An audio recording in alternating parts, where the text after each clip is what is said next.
Et bonjour mes amis, aujourd'hui on va voir comment tomber le pare-choc arrière sur la Mercedes classe R.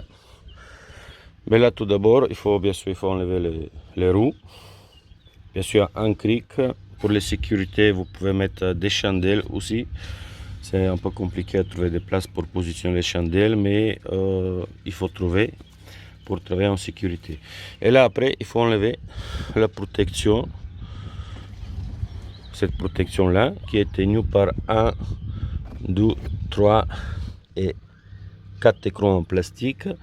Et après vous avez un peu partout là en bas cette clips en plastique qu'il faut retirer. Attention, attention, cette truc en plastique il casse facilement, alors il faut prévoir à remplacer si vous la cassez. Voilà. Allez, je vais enlever tout ça. Par contre, attention, ça c'est très fragile. On va voir ça à tout à l'heure. Et bon, voilà, j'ai enlevé toutes les fixations là. Et là, je commence à enlever les protections. Comme je vous avais dit, attention. Pour moi, c'est quelque chose qui est très fragile, elle est très fin. Attention pour que vous ne la cassez pas. Ça va être dommage et je pense que ça va coûter cher si vous devez la commander chez Mercedes. Mais voilà, là je commençais par cette côté là. Après j'ai enlevé de la vis qui se trouve ici pour que ça elle est un peu plus libre et je vais le découler un peu partout là sans trop forcer. Et à la fin je vais commencer, je le fais enlever. Voilà.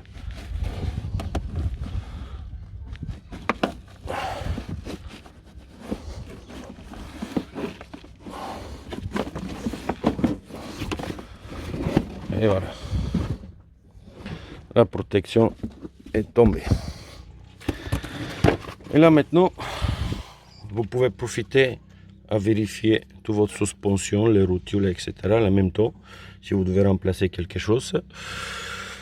Sinon après sur le pare-choc là ici vous voyez ça là, voilà, ça c'est un crochet en plastique là, celui-là qui rentre ici. Alors quand vous allez tomber le pare-choc, ça veut dire qu'il faut lever le pare-choc vers en haut pour la sortie de cette crochet là. Après vous avez deux clips, cette fixation. Alors la fixation c'est exactement pareil de tous les deux côtés, hein.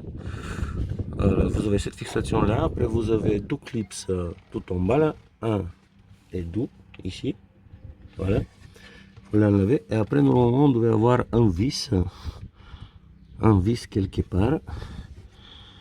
Là ici je la vois pas, mais je l'ai vu de l'autre côté. Bon, ici on n'a pas un vis.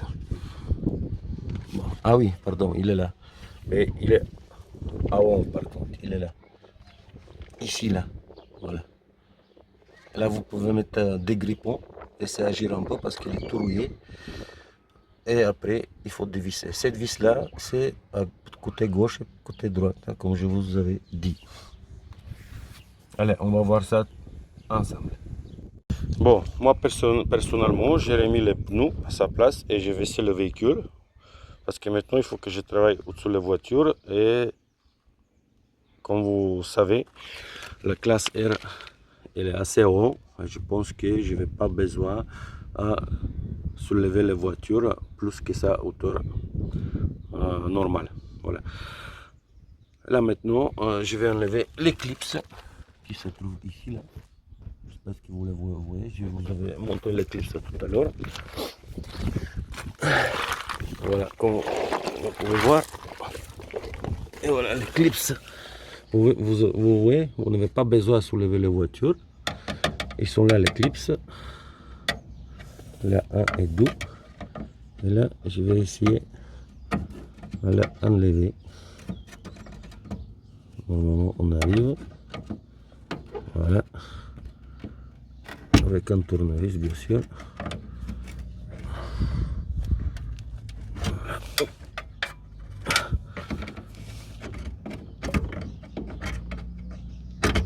Après, repérez bien l'emplacement de l'éclipse.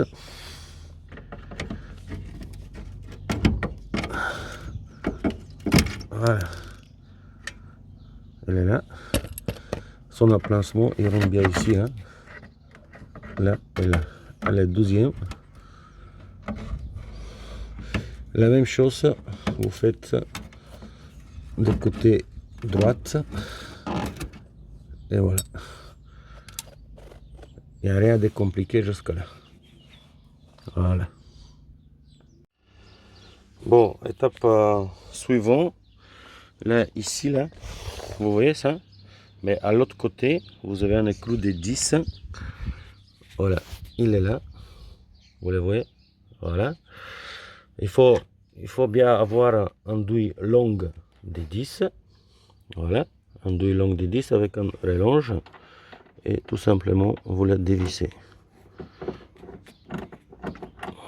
Voilà.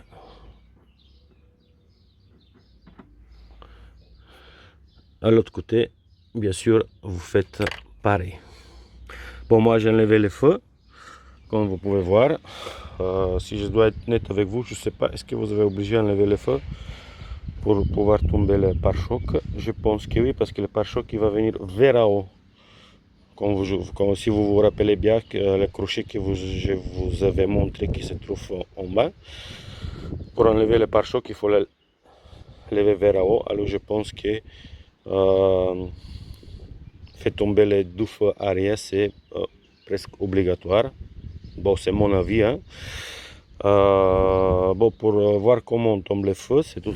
Je vous explique vite fait. Il est tenu par 1, 2, 3 écrous qui vous dévissez de la partie par l'intérieur. Bien sûr, vous débranchez toutes les connexions et c'est tout.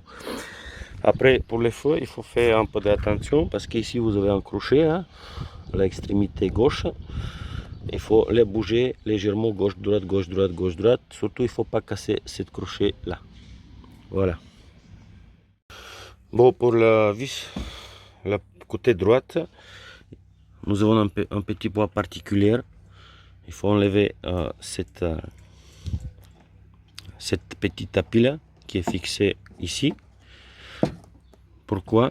Parce que pour accéder à l'écrou qui se trouve ici. Voilà. On la dévisse et on va voir les étapes suivantes. Bon, voilà. Après enlever de tous les vis et toutes les fixations, là, il faut jouer légèrement à gauche, à droite, à gauche, à droite. Et là, les parties droite et les sorties. Là, comment moi je suis tout seul, il faut que je trouve quelque chose. Bon, qu'est-ce que je vais mettre?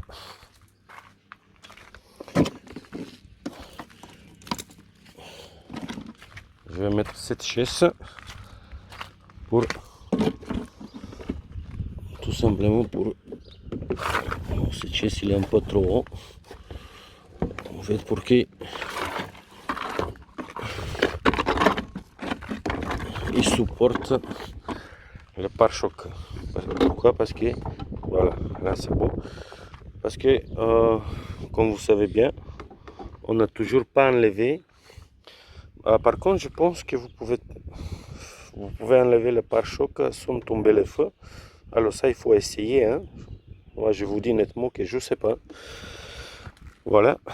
Là, je pose le pare-choc sur la chaise et je vais bouger la partie gauche. Et tout simplement, on le bouge comme ceci. Là, vous pouvez voir ici comment ça sortit. Voilà. Par contre, ici, je pense que il y a de l'eau qui rentre aussi là. Vous pouvez voir. Peut-être. Ouais. Il est bien mouillé. Hein. Cette joie là, il est bien mouillé. Pendant le remontage, je vais me mettre un pâte à joie autour. Voilà. Bon, allez, je vais bouger cette partie-là. Mais c'est comme ceci, vous bougez un peu gauche-droite. Par contre, moi, j'ai besoin de mes deux mains, sinon ça va pas aller. Voilà. Et voilà mes amis, le pare-choc est par terre, comme vous pouvez voir. Alors, point particulier, faites attention avec le faisceau pour les capteurs aériens. Moi, j'ai pas débranché. Si vous voulez, vous pouvez le débrancher. Mais ici, là, mais et après, là, il faut débrancher le tout autour. Moi, tout simplement, qu'est-ce que j'ai fait? J'ai sorti ça d'ici et j'ai tiré le câble. Il est assez long à l'intérieur. Comme ça, je ne suis pas obligé à débrancher tous les faisceaux. Voilà. Et là, par contre, je pense qu'on peut avoir un léger fuite à ce niveau-là aussi. Que de l'eau, elle pénètre de la caisse.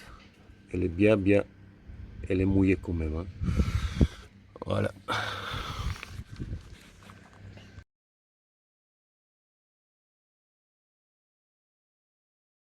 Après, si vous voulez débrancher le faisceau pour le capteur aérien, tout simplement, vous défaites cette connexion-là et c'est tout. Rien de plus. Pour le défaire, il vous faut un petit tournevis. Il faut appuyer là. Et après, il faut séparer les deux parties.